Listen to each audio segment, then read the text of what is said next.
I'm Kate Hale, and this is my mass communications project, so let's get into it. The first article I read was about AI and what it does to the brain when you use AI. So what it was talking about was the difference in students' brain activity when they use AI versus those who don't use AI or use it after the fact and not as their process of thinking, if that makes sense. And then this website also talked about students who use social media and compared their test scores to those who don't use social media, and the ones who don't use any social media had much higher scores on these tests. The next one I researched was about the Pentagon ordering National Guard to be present in each state for crowd control in different situations with riots and stuff like that. And what I really thought was interesting is that the media truly shapes the way you think depending on how they publish it, their strategies, their political strategies. What I mean by this is one website would say, we are experiencing turmoil and riots and all of these terrible things. And then another publisher would say they're taking away our First Amendment rights by having these National Guards enforce these laws upon us. So I thought that was really interesting how media can really shape the way you view depending on which sites you get your information from.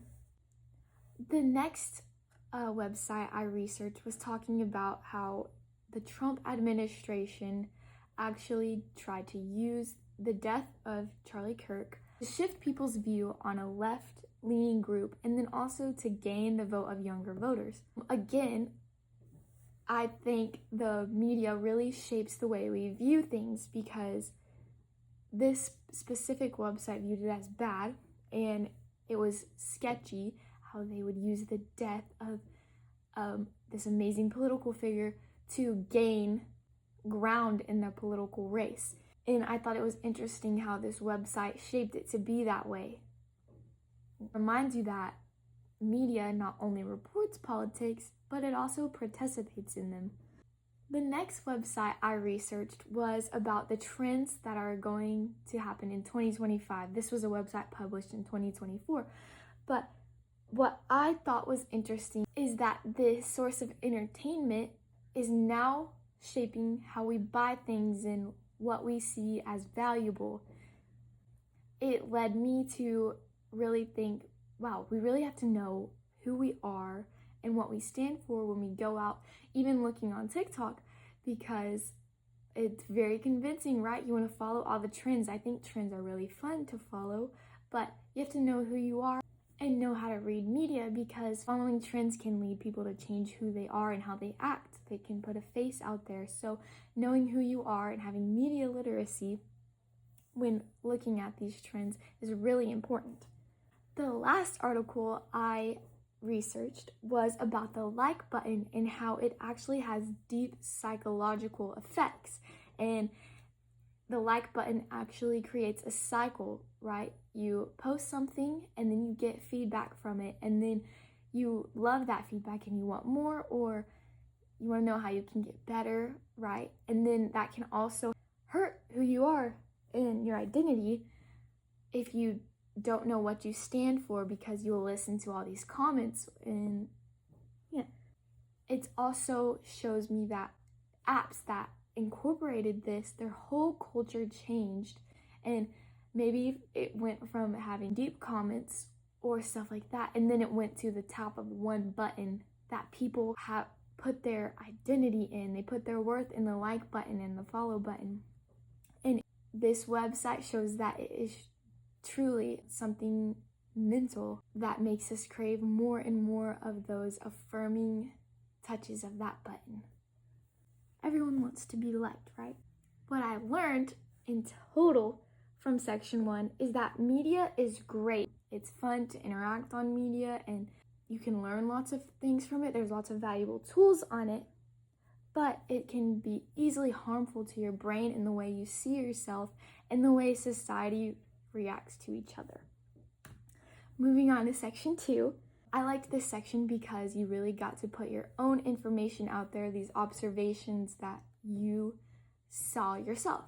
So I first talked about social media and its impact on my generation, Gen Z. I think social media is great and fun and all, but what I learned is that as much as I love social media and I use it every day, I really have a very bad image of it because I know so many of my friends put their self-worth in social media, and I think that's not very good because then your mental state is a roller coaster. Your emotions are always changing based on what other people think of you that may not even know you, right?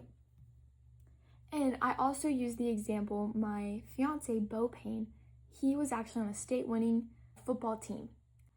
He was the kicker. He used a strap to flatten out his toes, and it was called a toe punch, and you just kick it right in the field goal. And that video of him got posted, but the comments were horrible. They were heartbreaking. And I'm like, wow, these people, they have no idea who he is. And they're just saying this for what? Like, what's the point of putting that information out there to degrade someone? You're hiding behind a screen. I got very powerful emotions after that video was posted, but I tried to see it as these people have no idea that they could be hurting this guy, or if they do, that's very sad for them, you know. Anyways, social media can be very degrading to people, and that's why it's important to know who you are and your identity when you're on social media. Then I talked about political motives. It seems like every piece of media I consume these days has political motives behind them. Everyone's trying to get a political gain, the underlying political strategies and everything. It kind of leads to a distrust in what you see, and you have to be very media literate. That's something I really learned in this project, is to be media literate. Know what you're reading, research it. Don't just look at it for what it is, you know. Really dive into it. Is there any hidden messages that I'm missing? That's really important these days. And then I put ads are everywhere, and they're kind of freaking me out because I can be talking about wanting to play a guitar or something like that, and then I'll get an ad for Simply Guitar, an app that teaches you how to play.